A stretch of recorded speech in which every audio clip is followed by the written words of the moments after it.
O Espírito Santo, que só preparou o seu, o meu coração, ele quer nos falar. O grupo de oração é isso, né? Eu oro, eu me abro para que o Espírito Santo fale através da palavra.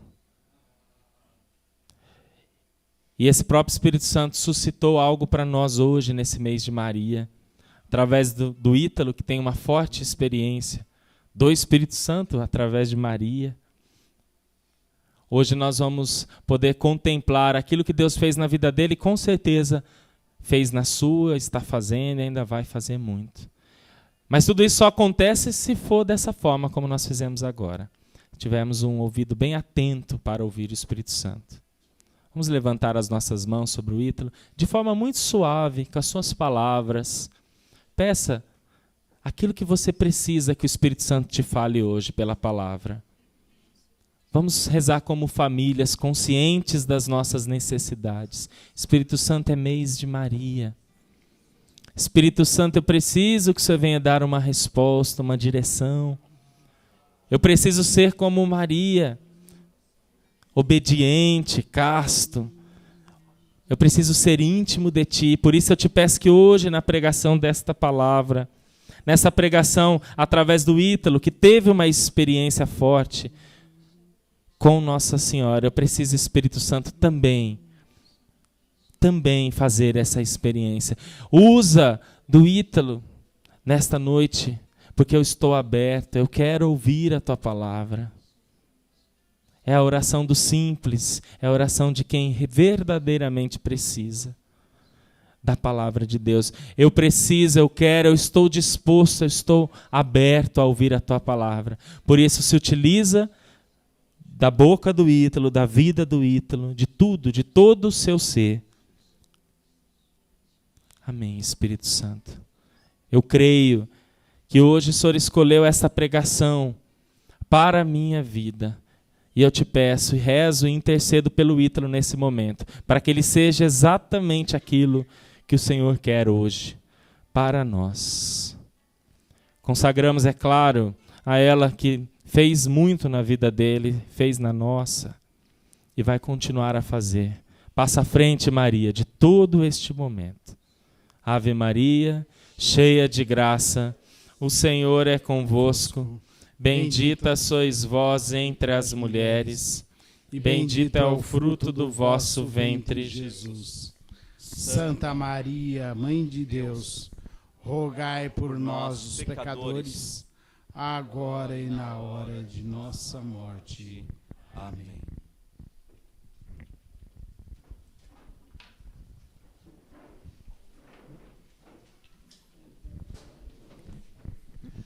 Boa noite. Louvado seja nosso Senhor Jesus Cristo. Durante a oração, a Maria Helena me partilhava uma emoção que o Senhor dava a ela e confirma toda a pregação de hoje, que o Senhor quer derramar todas as graças sobre nós que o Espírito Santo derramou sobre Maria. Porque hoje nós vamos falar de Maria e o Espírito Santo. Nós estamos no segundo dia da novena de Pentecostes, nos preparando para Pentecostes. Nós estamos procurando obedecer a palavra do Senhor. Não se afastem de Jerusalém, para que a promessa que vai se cumprir possa se fazer presente na vida de vocês. Então o Senhor nos convida também a permanecer em Jerusalém. E o que significa permanecer em Jerusalém, se não permanecer com a igreja, permanecer com os apóstolos, permanecer com Maria. E Maria estava ali com os apóstolos, como nós sabemos. Ela, podemos até dizer, presidiu a primeira novena de Pentecostes da história. Porque a palavra de Deus em Atos dos Apóstolos, capítulo 1, diz que todos eles estavam reunidos lá no mesmo lugar, no cenáculo, em oração, com Maria, a mãe de Jesus. Então, Lucas faz a questão de destacar a presença de Maria. E quando nós vemos os ícones, as pinturas, as imagens que representam o Pentecostes, normalmente nós temos Maria ao centro e os apóstolos em torno dela e todos com a língua de fogo sobre as suas cabeças. Porque é assim que aconteceu em Pentecostes. Um vento impetuoso invadiu aquele lugar e como línguas de fogo pousaram sobre a cabeça deles. Então Maria é aquela que estava presidindo a primeira novena de Pentecostes, que aliás é a única novena oficial da igreja, essa que nós estamos fazendo. Começamos ontem, hoje é o segundo dia, e vamos terminar na vigília de Pentecostes, para que no outro domingo, não amanhã, no próximo, possamos celebrar com toda a igreja do mundo inteiro este derramamento do Espírito Santo, que não é apenas fazer a memória do que um dia aconteceu com Maria e os apóstolos, mas é reviver com Maria e com os apóstolos a graça de Pentecostes. Por isso essa moção da Maria Helena, o Espírito Santo quer derramar sobre nós a mesma graça que ele derramou sobre Maria. E qual foi a graça que o Espírito Santo derramou sobre Maria? Qual foi a graça? Exatamente. Alguém aqui, eu acho que tinha soprado o Espírito Santo também. O Espírito Santo. O Espírito Santo, ele é uma pessoa dom. E ele é um dom que é uma pessoa. Ele em si, apesar dele ser a fonte de todos os outros dons, todos os dons são doados pelo Espírito Santo. Por isso que naquela sequência e também naquela oração do Espírito Santo diz que ele é o doador dos dons. Todos os dons, ordinários, extraordinários, são dados pelo Espírito. Um só é o Espírito. Os carismas são muitos, os membros no corpo de Cristo são muitos, os talentos são muitos, as tarefas são muitas, mas um único Senhor e um único Espírito. Então não se afastar de Jerusalém é ter tudo isto presente e saber que nós precisamos perseverar na oração, e não somente com a novena. A novena, podemos colocar assim entre aspas, é uma desculpa de Deus para que a gente lembre, nós estamos a caminho de Pentecostes. Aliás, desde da Páscoa, porque aí a Páscoa já marca o passo daqueles 50 dias que faltam para Pentecostes. E agora faltam 8 dias. Faltam 8 dias. Então não se afastar de Jerusalém significa isto também. Estar com a igreja. Não se afastar da igreja. Não se afastar de Maria. Não se afastar dos apóstolos. E não se afastar dos apóstolos é aquilo que Atos 2 vai dizer também, depois de Pentecostes, que aquela multidão que se converteu mediante a pregação de Pedro, eles formavam um só coração, uma só alma. Era um povo que ia se agregando, era um povo que frequentava todos os dias o templo, partiam o pão, um povo que dividia os seus bens, não havia entre eles necessitados. Eles iam todos os dias ao templo para ouvir e perseverar no ensinamento dos apóstolos e na oração. Então não se afastar de Jerusalém significa que nós precisamos perseverar na oração, perseverar no ensinamento dos apóstolos e colocar em prática esse ensinamento. Por quê? Isso tudo me faz pensar o seguinte, a forma de Deus dar uma garantia de que este Pentecostes também pode acontecer conosco, também pode acontecer na nossa vida. E nós podemos fazer esta experiência, e não mais ler a experiência que alguém passou na sua vida, ou ouvir um testemunho de que alguém um dia viveu essa experiência, mas nós mesmos hoje podemos viver essa experiência. Mesmo aqueles que já sabem que experiência é essa, mesmo aqueles que já passaram por essa experiência, só que toda a experiência de Deus que vem para a nossa vida acontece nesse pobre corpo e nessa pobre pessoa mortal. Toda experiência divina em nós acontece no humano. E o nosso humano é falho, limitado, vive altos e baixos. Então, quando São Paulo ele diz, enchei-vos do Espírito, significa dizer, enchei-vos sempre do Espírito, ou enchei-vos continuadamente do Espírito. Por isso que nós vemos várias passagens. Jesus vem nos preparando com os evangelhos desses dias, dizendo que o Espírito Santo, o Paráclito, virá.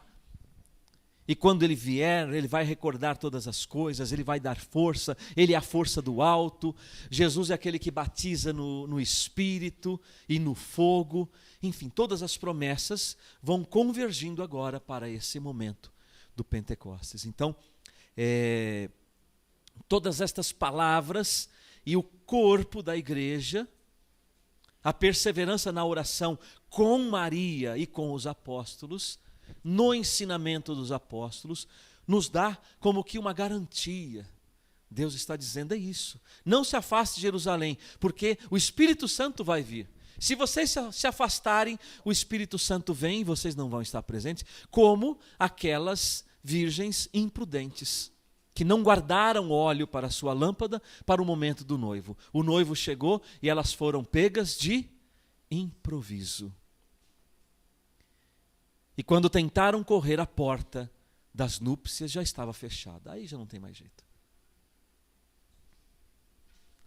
Ficaram para dentro com o noivo aquelas que foram prudentes, que mantiveram o óleo suficiente para manter a sua lâmpada acesa, à espera do noivo.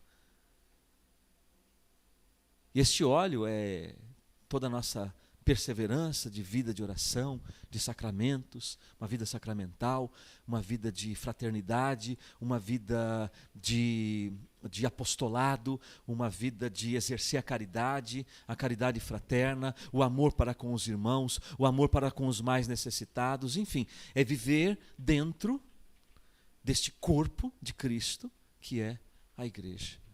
Então, não se afastar de Jerusalém é exatamente isto.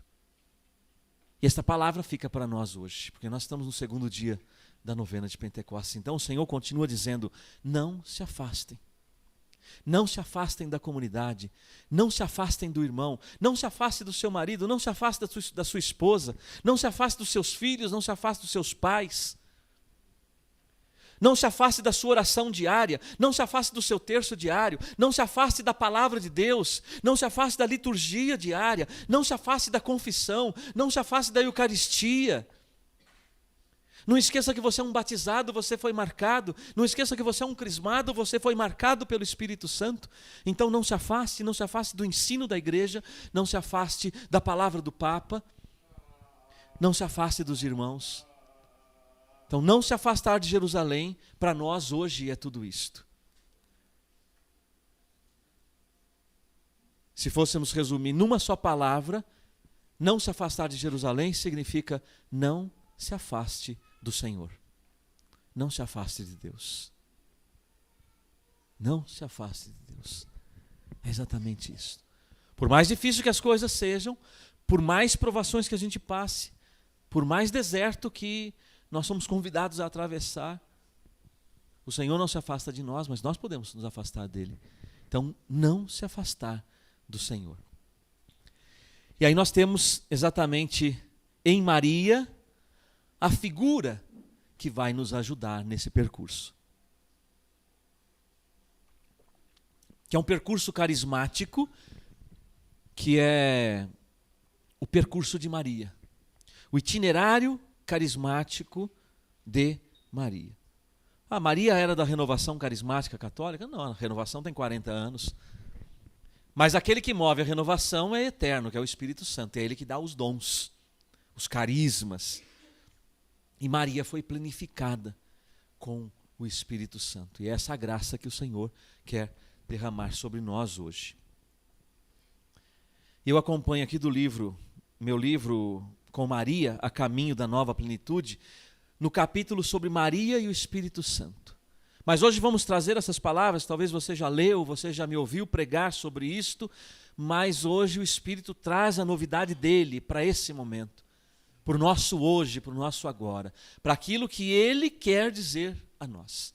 E aquilo que não somente ele quer dizer a nós, mas aquilo que ele quer realizar em nós. Aquilo que ele quer realizar em nós. Porque muitas vezes nós é que pensamos que vamos fazer, nós é que pensamos que vamos realizar, Mas é o contrário, é Deus que vai fazer em nós. É Ele que vai realizar, porque é Ele que tem o poder de realizar. E aí sim, a partir dessa realidade, então nós agimos, nós atuamos, nós fazemos, mas movidos por essa experiência de um derramamento do Espírito Santo sobre a nossa pessoa. Não é sobre a outra pessoa. Ah, mas eu rezo por tantas pessoas para que o Espírito Santo seja derramado sobre essas pessoas, mas e sobre você? E a sua experiência diária, a sua experiência pessoal, para que o Espírito Santo também te batize nesse dia. Esta efusão do Espírito Santo. Quando eu falo batize, não é um outro sacramento, não é o sacramento do batismo, mas é esta efusão do Espírito Santo que é derramado sobre nós. E Ele é a grande graça, porque Ele é o grande dom. E se Ele é o grande dom, todos os outros dons vêm com Ele. Ele é o grande dom, os outros dons vêm com Ele. Não adianta eu querer os dons carismáticos, exercitar os dons carismáticos, se eu não me abro ao doador dos dons, ao dom por excelência, que é o próprio Espírito Santo, que é o amor de Deus. Não é assim que São Paulo, Romanos 5,5 vai dizer? Né? A esperança não engana, por quê? O amor de Deus foi derramado em nossos corações, por quem? Pelo Espírito Santo que nos foi dado. O Espírito Santo é o amor de Deus que é derramado no nosso coração, então aí está o dom por excelência. Então, abertos ao dom do Espírito, tudo mais que Ele pode realizar, já temos o coração preparado. Agora, a exemplo de Maria, como preparar o coração? A exemplo de Maria, nós vamos compreender de que maneira eu preciso deixar o meu coração. Quais devem ser as minhas atitudes? Como é que eu posso perseverar? Como é que eu posso não me afastar de Jerusalém? Se todas as forças me fazem afastar de Jerusalém, se eu tenho forças que me afastam, se eu tenho forças que tentam me manter longe de Jerusalém, porque é em Jerusalém que acontece o Pentecostes. É na doutrina dos apóstolos, é na presença de Maria, é perseverando em oração, é na presença dos que seguem a Jesus, é no coração da igreja que acontece o Pentecostes. Então nós também temos que lutar contra muitas forças que tentam nos afastar de Jerusalém. Muitas forças querem nos afastar de Jerusalém. E afastar de Jerusalém, e nós terminamos semana passada, o seminário das catequeses sobre o 7º Encontro Mundial das Famílias, né? E justamente a 10ª catequese que o Rodrigo pregou para nós aqui, falava do dia da festa, que é o domingo. E quantas coisas tentam nos afastar. Domingo é a nossa Jerusalém. Domingo é o dia do Senhor, porque o Papa vai dizer que domingo é o dia que o Senhor ressuscitou, por isso é o dia mais importante para nós católicos. Porque Jesus ressuscitou num domingo. O Espírito Santo foi derramado sobre Maria e os apóstolos no domingo seguinte. Ou melhor, no domingo 50 dias depois. E aí o Papa vai dizer naquele documento sobre o domingo, Dies Domini, João Paulo II, que o domingo, ele é a Páscoa do cristão e ele é o Pentecostes do cristão, cada domingo. Então, todo domingo, não só nesse tempo pascal, mas todos os domingos do ano, nós celebramos a nossa Páscoa e o nosso Pentecostes, ao mesmo tempo. Então, todo domingo, toda missa de domingo, né, todo domingo com a missa e a Eucaristia, né? Porque domingo só com o Faustão não tem Pentecostes, né? E nem só com o De Volta para Minha Terra, nem Sonho Meu, essas coisas todas que passam. Não, ou futebol, não. É o domingo no coração da igreja. O domingo com a Eucaristia. O domingo com a palavra de Deus. Este domingo é Páscoa semanal, diz o Papa. E é Pentecostes semanal. Então, nós podemos celebrar com a igreja Páscoa e Pentecostes ao mesmo tempo, todos os domingos do ano. Porque, de fato, é isto que acontece. Não é somente uma lembrança, mas é um fato que está ali vivo e acontecendo. E quem participa da ressurreição e participa do derramamento do Espírito Santo. Participa daquele Pentecostes semanal, dominical. São Paulo, em Efésios 5,18, ele diz assim: não vos embriagueis com vinho, que é uma fonte de devassidão, mas enchei-vos do Espírito. Enchei-vos do Espírito. Tanto é que em Pentecostes, era ali pelas 9 da manhã, os apóstolos e Maria ficaram cheios do Espírito Santo, começaram a rezar em línguas, a falar em línguas, começaram a profetizar, Pedro começou a pregar, e havia ali podemos até dizer, um certo clima de euforia, de alegria, e aquele povo todo que estava em Jerusalém para a festa de Pentecostes, vindo de várias nações, falando várias línguas e compreendendo os apóstolos na língua deles, muitos comentaram: nossa, mas 9 da manhã e eles já estão bêbados. 9 da manhã eles já estão embriagados. De fato eles estavam embriagados, mas não do vinho, mas de um outro vinho, o vinho do Espírito. E aí é onde São Paulo diz: não vos embriagueis com o vinho, porque muita gente tomava o vinho para ficar alegre. E aí o Senhor vem e diz que ele tem um outro vinho, ele tem uma outra fonte de alegria, porém uma fonte perene, que não dá ressaca nem dor de cabeça no dia seguinte.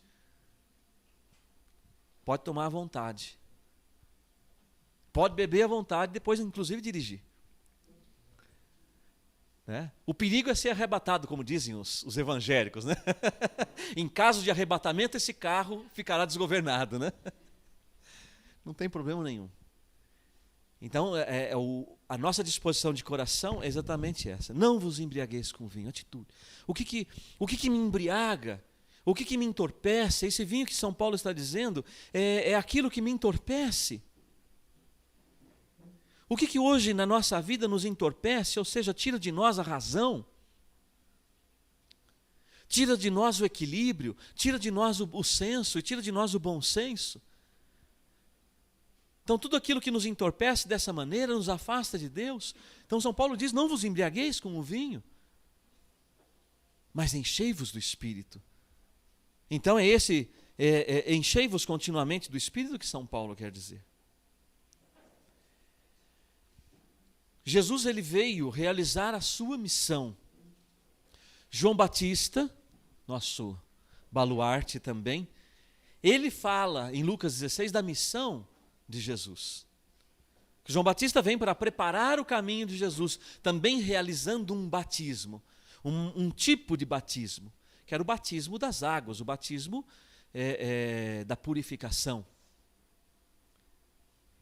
Mas aí João reconhece também o lugar da sua missão. E ele diz: eu vos batizo na água, mas eis que vem outro mais poderoso do que eu, a quem não sou digno de desatar a correia das sandálias. Ele vos batizará no Espírito Santo e no fogo.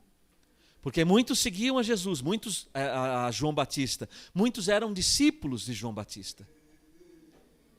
E muitos seguiam a João Batista, mas de repente João Batista falou: não, agora vocês não têm que me seguir, porque já chegou aquele a quem de fato vocês devem servir. Eu apenas sou uma voz que clama no deserto, eu apenas batizo na água, mas já chegou aquele que é mais poderoso do que eu. Então é ele que batiza no Espírito e no fogo. E essa é a promessa de Jesus. Esta é a promessa de Pentecostes. E é isto que vai experimentar, é isso que vai provar aquele que não se afastar de Jerusalém. Vai provar o batismo no Espírito Santo e no fogo. Esta efusão do Espírito Santo que vem sobre nós, que é uma presença do amor de Deus em profusão, e esse amor de Deus, que é uma pessoa da Santíssima Trindade, que nos move do interior e nos leva a uma renovação de vida. Nos leva a uma vida de oração, a uma vida sacramental, nos leva a caminhar com a igreja. tudo aquilo, não se afastar de Jerusalém, nos leva a perseverar no ensinamento dos apóstolos, nos leva a olhar para as necessidades dos irmãos, para as necessidades da igreja, para as necessidades da comunidade, enfim, onde nós caminhamos, onde nós trabalhamos, onde nós nos confraternizamos. E aí viveremos, de fato, um dos primeiros frutos do derramamento do Espírito Santo, que é o que você percebe logo no capítulo 2 de Atos. Um dos primeiros grandes frutos de Pentecostes é a formação de comunidade. As pessoas se unem em comunidade. Elas não se afastam, elas se unem em comunidade. E em comunidade, aí a grande comunidade é a igreja, caminhamos em Deus. Esse é o primeiro grande fruto. Dom Cláudio Umes, o cardeal que foi arcebispo aqui de São Paulo, hoje é Dom Odilo, né? Em 98 aconteceu, depois eu vou ler um trecho aqui, um grande encontro histórico, como nunca havia acontecido. Repetiu-se um outro desse apenas em 2006, com Bento XVI, mas 98, o primeiro grande encontro do Papa com os movimentos eclesiais e as novas comunidades. Na multidão de quase 500 mil pessoas, e o discurso do Papa, Dom Cláudio estava presente e logo em seguida desse encontro, que foi em maio, na vigília de Pentecostes, ele vem e assume a Arquidiocese de São Paulo. Hoje ele está emérito, aposentado e morando, inclusive dentro da nossa região Ipiranga. Eu desejaria incutir, ele escreveu isso no jornal O São Paulo, jornal da Arquidiocese, profundamente em cada padre da nossa querida Arquidiocese, em cada leigo e leiga, em cada religioso e religiosa, quanto deveria ser nosso empenho em não perder esta hora da graça, este kairós. Isso foi em 98, né, da passagem do milênio, especialmente agora em 98, a importância de abrir-nos ao Espírito Santo. Se vocês se recordam, o Papa João Paulo II, ele colocou 3 anos de preparação para o novo milênio, 1 ano dedicado ao Pai, 1 ao Filho e 1 ao Espírito Santo. 98 foi o ano dedicado ao Espírito Santo. Por isso, o Papa quis se reunir com as comunidades novas e os movimentos eclesiais. Num trechinho do discurso que é riquíssimo do Papa João Paulo II, diz assim: hoje a igreja alegra-se ao constatar o renovado cumprimento das palavras do profeta Joel, que há pouco escutamos, né? Joel 3. Derramarei o meu espírito sobre toda a criatura. Isso é citado em Atos também. Vós aqui presentes sois a prova palpável desta efusão do Espírito Santo. O Papa dizia para nós, as novas comunidades, os movimentos eclesiais, a renovação carismática e tantos outros movimentos que estavam ali representados na Praça de São Pedro, mesmo que não tivesse ninguém de nós da Sagrada Família naquele encontro, o Papa falava para nós. Ele falava para as novas comunidades e esta palavra ecoa até hoje. Vocês aqui presentes são a prova palpável desta efusão do Espírito Santo. O Espírito Santo está sendo derramado sobre a igreja. E ainda ele diz: eu quero bradar, eu quero gritar, abri-vos com docilidade aos dons do Espírito. Então o Papa João Paulo II, ele abriu a igreja para esta graça do Espírito Santo. E nos convidou a isto. Abram-se com docilidade, não se fechem, abram-se. Abrir-se e deixar o Espírito Santo agir é não se afastar de Jerusalém. Quando nós nos fechamos e não permitimos que o Espírito venha a agir em nós, nós nos afastamos de Jerusalém. E aí aquela moção da Maria Helena que o Espírito quer realizar em nós e derramar em nós a mesma graça que derramou sobre ela, que é Lucas 1. Pego assim, vou salteando alguns versículos, o 28, o 30 e o 35.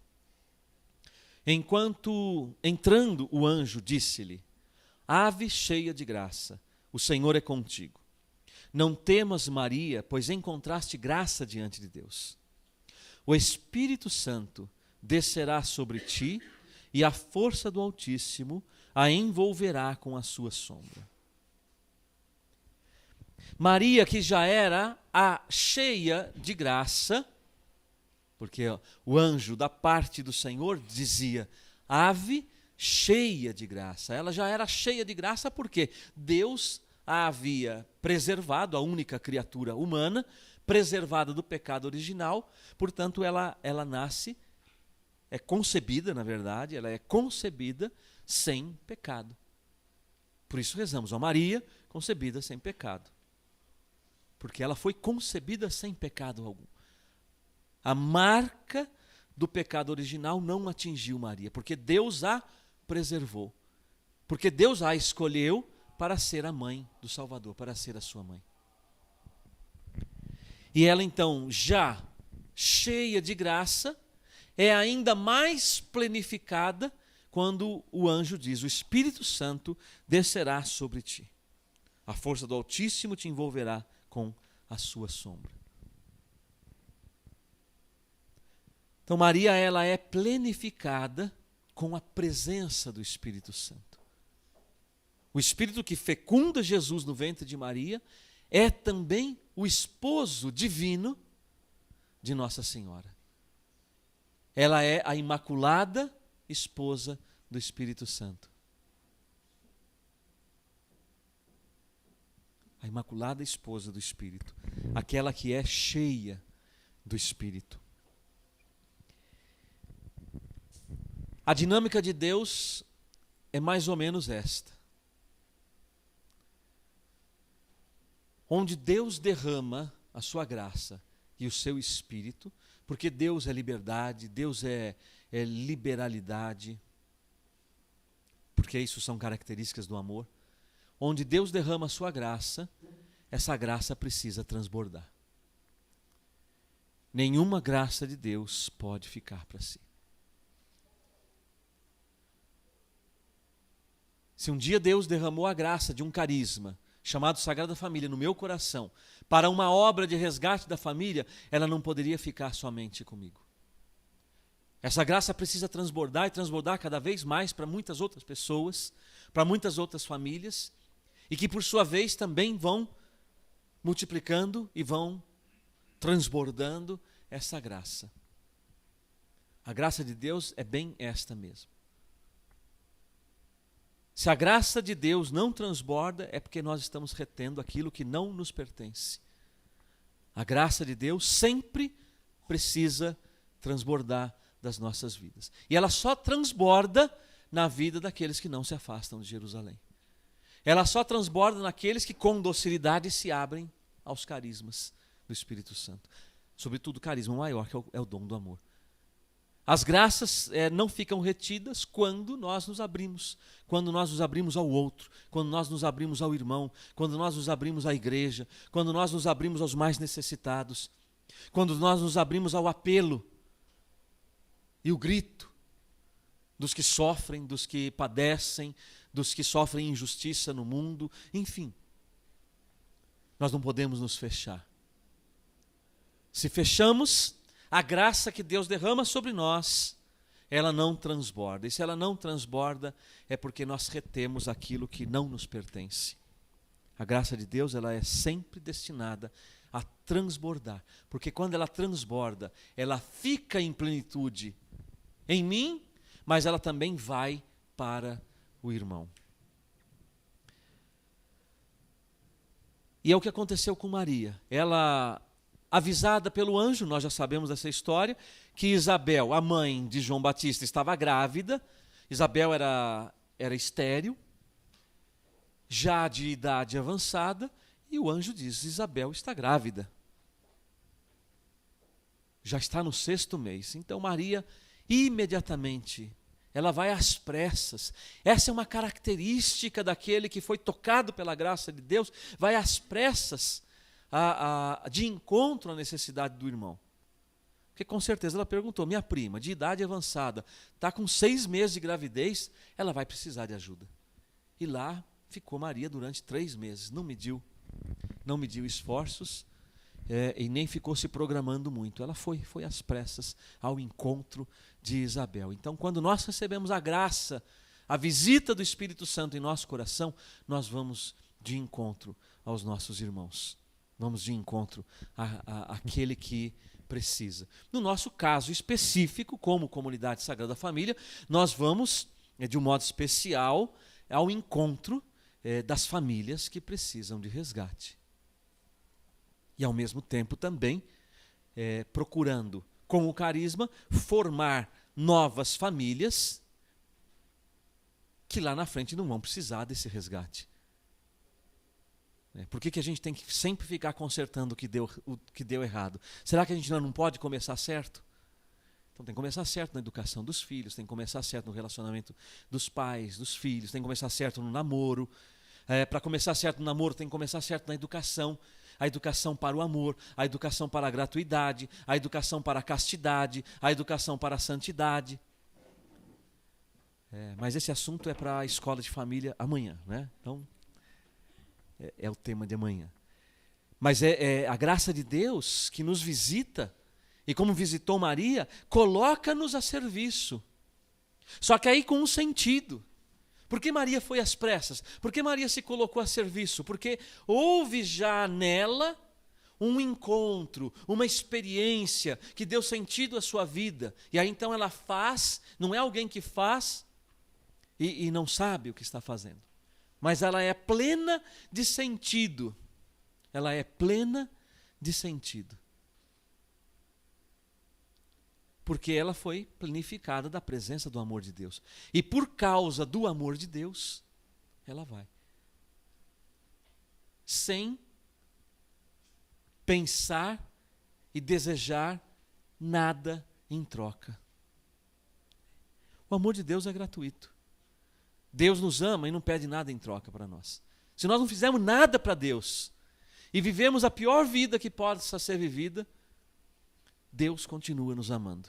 Ele não pede nada em troca. E nós também não podemos pedir nada em troca. Porque amamos a Deus, como se fizéssemos grande coisa. E como se fosse um favor para Deus, como se Deus precisasse ser amado, como se Deus precisasse de nós. Deus é Deus em si mesmo. Então nós não podemos ir ao encontro do irmão, porque movidos pelo amor de Deus, que é gratuito, achando que eu vou ajudar. Bom, depois então ele... Lógico que na dinâmica da fraternidade, uma mão lava a outra. Na dinâmica da fraternidade, a providência de Deus na vida de cada pessoa acontece também, muitas vezes, pelo serviço do irmão, pela ajuda do irmão. A providência na vida de Isabel, para aquele momento que ela precisava, veio pelo serviço de Maria. Com certeza. Então, na dinâmica cristã, da caridade fraterna, uma mão lava a outra. Mas não é com este interesse que se deve ir. Mas se deve ir, de fato, com um coração aberto e gratuito. E é exatamente isso que aconteceu com Isabel e com Maria. Naqueles dias, na sequência de Lucas 1, 39 e 43, naqueles dias Maria se levantou e foi às pressas às montanhas, a uma cidade de Judá.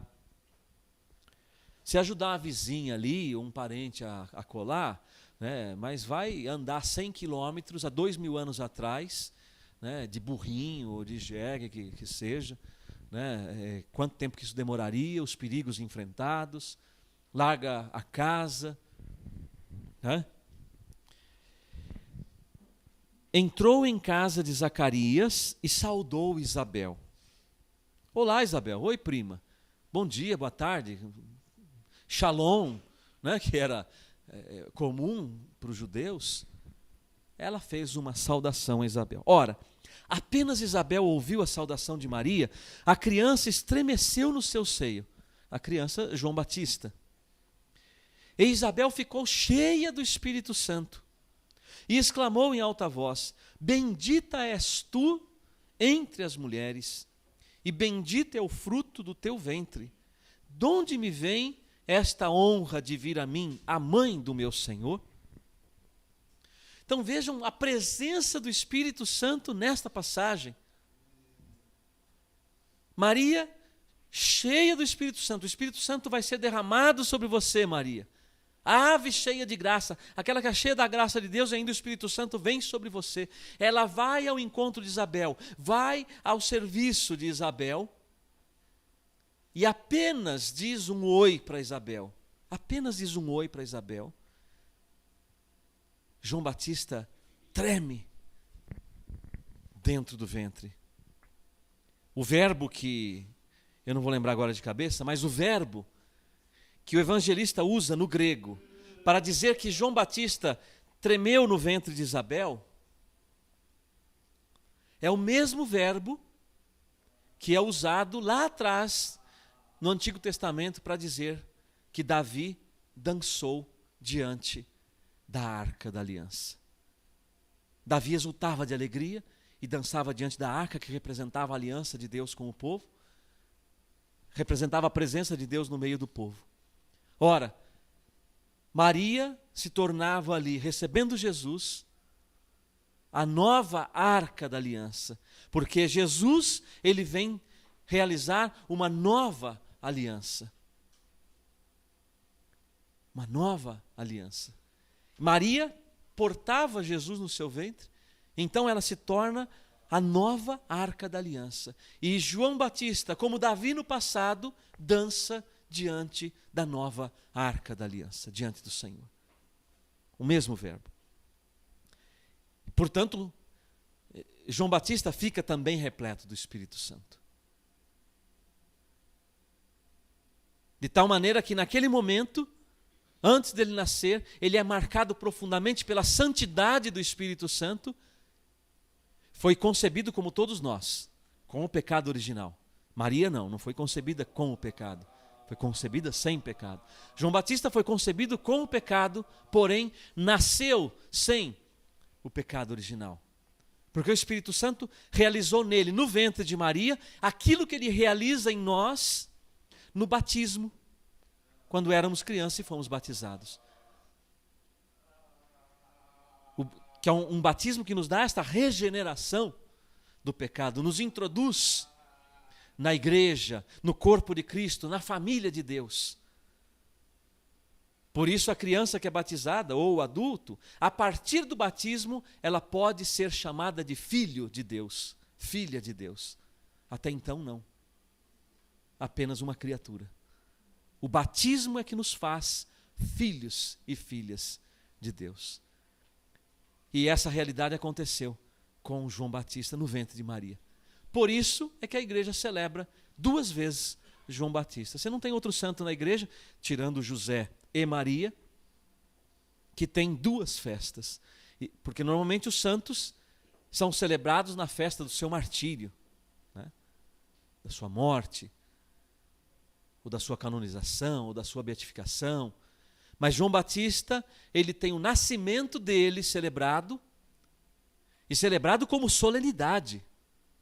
É o top das cerimônias litúrgicas. Solenidade. Que é no dia 24 de junho, data da fundação da nossa comunidade. E depois João Batista tem em agosto, no finalzinho de agosto, a celebração litúrgica do seu martírio. Então, normalmente não, a igreja não celebra o nascimento dos santos, mas celebra o nascimento deles para a eternidade. João Batista é o contrário, justamente por causa disto. Ele ali foi santificado no ventre de Isabel, pelo Espírito Santo, que foi ali derramado por causa do encontro de Maria com Isabel. Se Maria não tivesse ido à casa de Isabel, este Pentecostes na casa de Isabel não teria acontecido. Não teria acontecido. Esse Pentecostes na casa de Isabel, que eu acho que não foi só João Batista, mas eu acho que aquela casa estremeceu, aquela família toda estremeceu, aconteceu porque Maria, cheia do Espírito, foi até Isabel. E ali, o Espírito Santo que estava em Maria, transbordou para Isabel, que transbordou para João Batista. E depois João Batista também se transformou num transbordador da graça de Deus. Então vejam como que acontece uma reação em cadeia quando nós nos abrimos. Se Maria não tivesse ido, ela poderia falar, nossa, mas é loucura, essa distância, não tem como. Agora estou eu grávida, eu preciso de cuidado.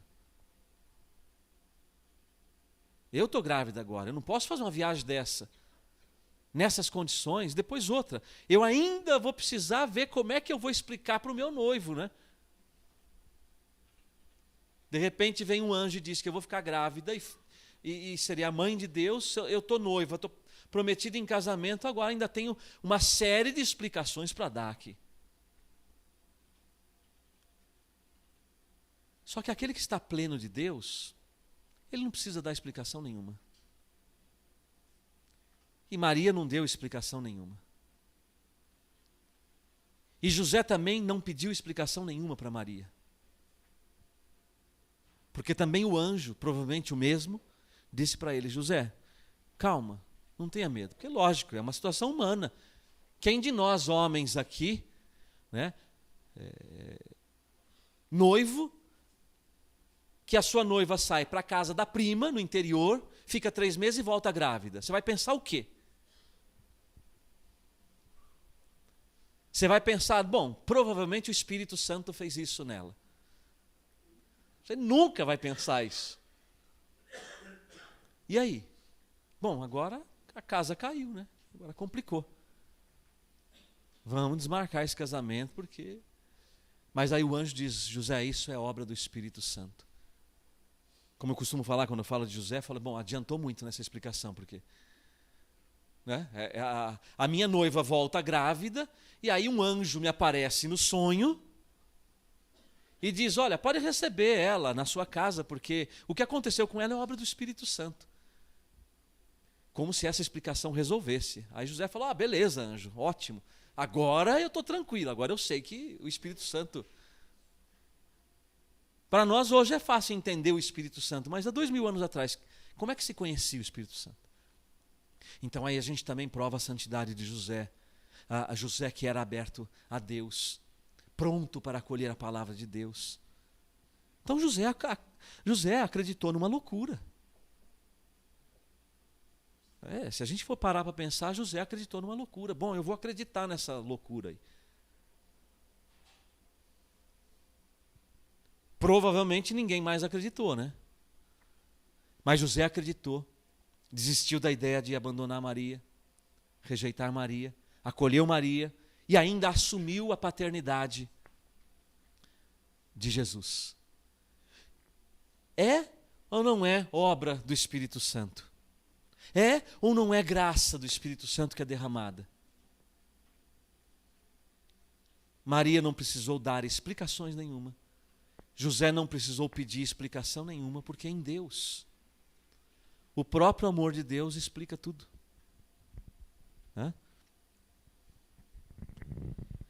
E acontece aquilo que eu já falei com vocês, trouxe logo do início, a graça de Pentecostes. Em Atos 1 é aquela passagem que nós vimos, eles estavam unânimes, perseverando em oração com Maria, aguardando o cumprimento da promessa, quando Jesus dizia, não se afastem de Jerusalém, o Espírito Santo virá, a promessa será cumprida.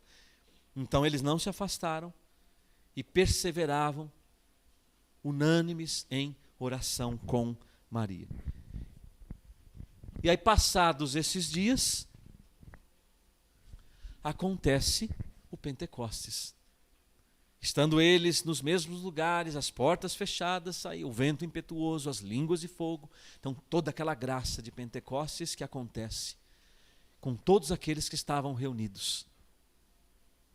Maria, os apóstolos, vários discípulos. Então, todo aquele grupo foi batizado no Espírito Santo. Há uma passagem de João Paulo II, no documento que ele escreveu sobre Nossa Senhora, Redemptoris Mater, é um documento da década de 80, diz assim, o concílio sublinha que a Mãe de Deus já é a realização escatológica da Igreja, Ou seja, a realização final da igreja. Escatologia significa as coisas últimas, né? Então, em Maria, a igreja já é perfeita, vai dizer o Papa, né? A doutrina da igreja. Na Santíssima Virgem, ela, a igreja, já atingiu a perfeição, sem mancha nem ruga que lhe é própria.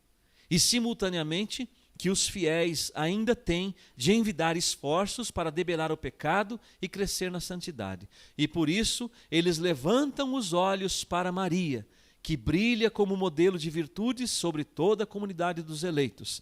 É para Maria que a igreja, da qual ela é mãe e modelo, deve olhar, a fim de compreender na sua integralidade o sentido da própria missão.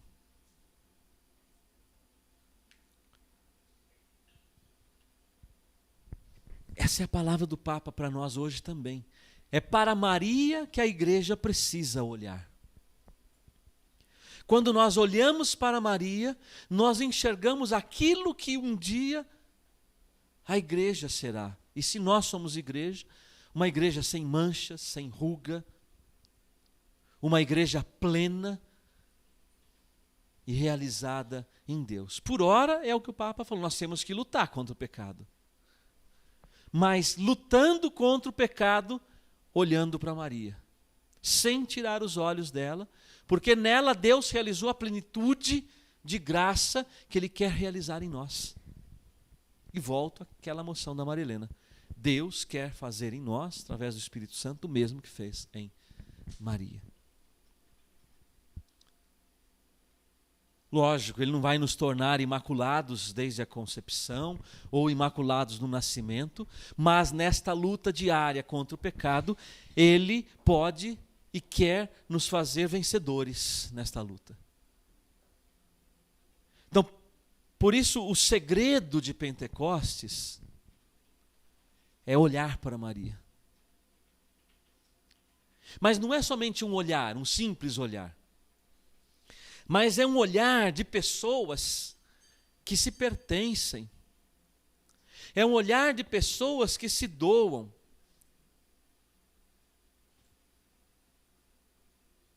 E aí recorda aquela palavra de João 19, 26, 27, já no alto da cruz, sem forças, restinho de fio de vida, depois de tanto sofrimento, até arriscado a não conseguir falar, porque Jesus já estava sufocado de ficar pendurado 3 horas na cruz.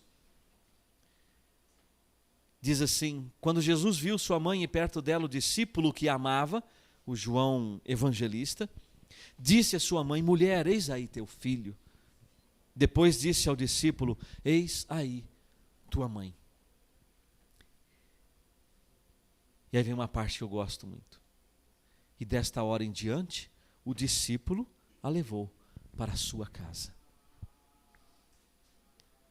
Então, olhar para Maria, como João Paulo II nos exorta, que é o segredo de Pentecostes, é o segredo para não se afastar de Jerusalém, é ficar pertinho da mãe. As forças tentam nos afastar de Jerusalém, mas fica pertinho da mãe. Não tenha vergonha não de correr para a barra da saia da mãe. Tem que ficar pertinho da mãe. E olhar para Maria é a garantia de que o Espírito Santo vai ser derramado. É a garantia de que nós viveremos a experiência de Pentecostes. Porque Maria é aquela que fez essa experiência. E foi ela que fez por primeiro, é que pôde animar os apóstolos que estavam com medo dos judeus, estavam de portas trancadas, janelas fechadas. A palavra diz, eles estavam com medo dos judeus, a ameaça dos judeus, a ameaça dos romanos. E eles estavam trancados com medo, na sua covardia. E quem é que animou os apóstolos a perseverar na promessa de Jesus, no pedido de Jesus? Porque senão, vocês sabem, depois da morte de Jesus, cada um, já na cruz só sobrou 2 ali. Maria e João. Cadê os outros apóstolos? Vazaram. Nessa hora, olha. Quem for corajoso, dê um passo para trás. Quando você vê todo mundo deu um passo para frente, né? Todo mundo dá um passo para trás, você fica sozinho. Foi mais ou menos isso que aconteceu. Todo mundo vazou. Ficou João. João, o discípulo que fez a experiência de recostar a cabeça no peito de Jesus. Aquele que se aproximou de Jesus. Aquele que é a figura, dentro dos apóstolos, a figura da intimidade com o Senhor. O discípulo da intimidade, o discípulo do coração. Então o discípulo do coração não se afastou. Nem na hora da cruz. Então nós precisamos ser discípulos do coração. Porque se nós não formos discípulos do coração de Jesus, a hora que a coisa apertar, a gente corre. A gente foge. E Maria estava lá. Então olhar para Maria é exatamente isso, é a garantia do Pentecostes. Porque ela fez a experiência primeiro. É o que eu costumo dizer assim, que Maria... os apóstolos estavam ali perdidos, com medo.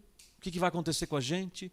Jesus morreu, né? De repente ele ressuscita, aparece, fica conosco mais uns dias, e aí ele some de novo. E agora? O que vai ser da gente? Qual vai ser nosso futuro? Se a gente sair daqui, o que os judeus vão fazer? Vão estraçalhar a gente. Só que Maria, ela era plena, segura, equilibrada, porque ela já trazia anos e anos de experiência do Espírito Santo.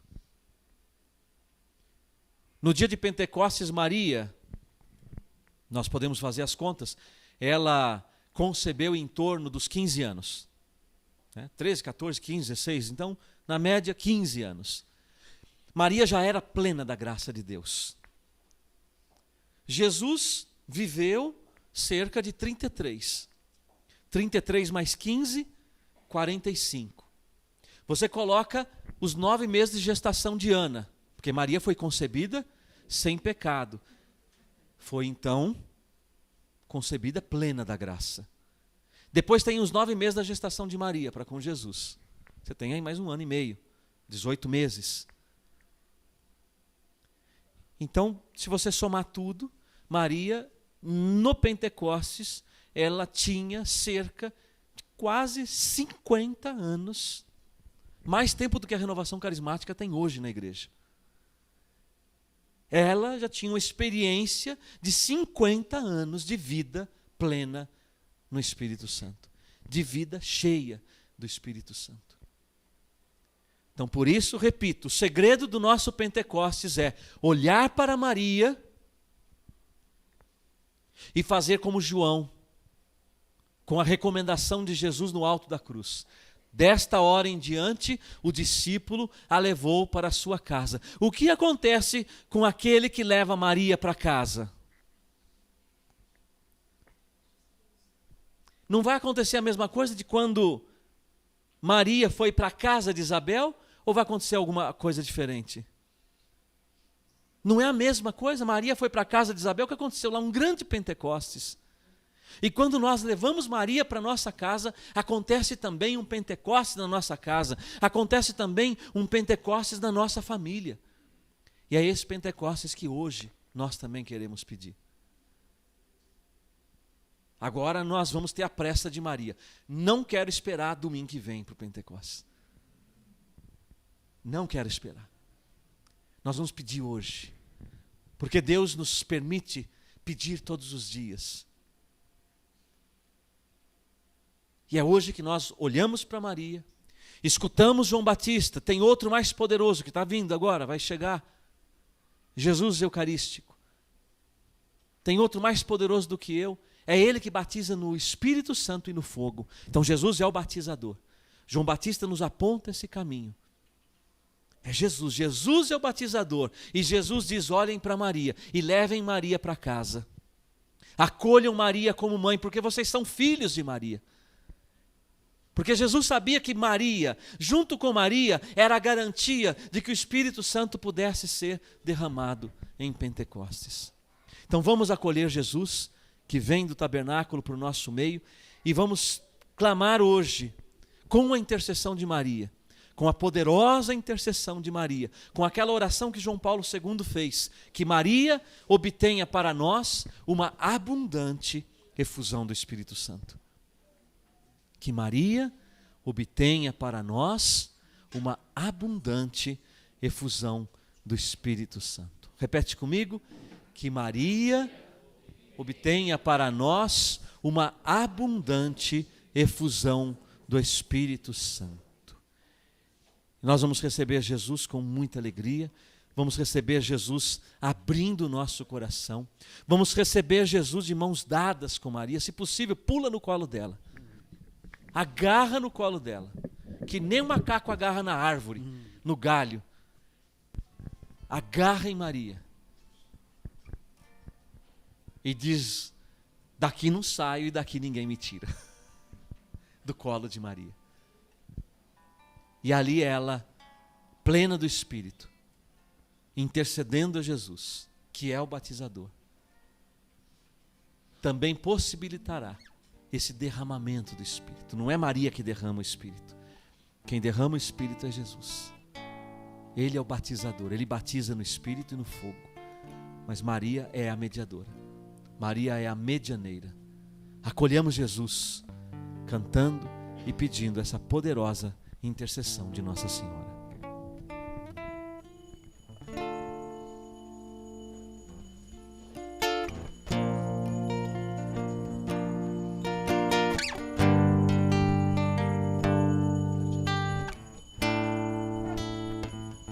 Pra te adorar foi que eu nasci, a exaltar a ti, Senhor. Pra te adorar foi que eu nasci, pra exaltar a ti, Senhor. A minha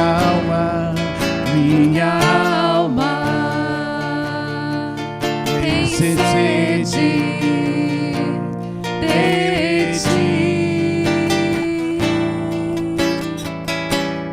Meu espírito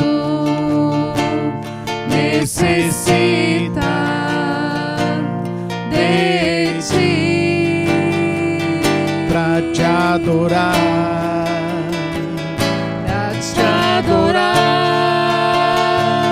Foi que eu nasci pra exaltar a ti, Senhor. Pra te adorar, foi que eu nasci pra exaltar a ti, Senhor.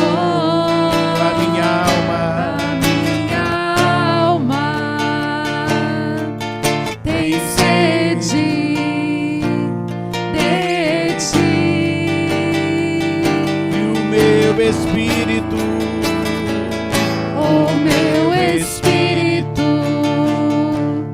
necessita de ti pra te adorar.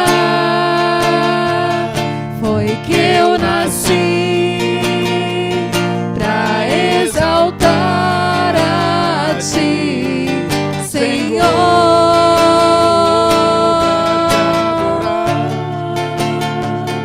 Foi que eu nasci pra exaltar a ti, Senhor.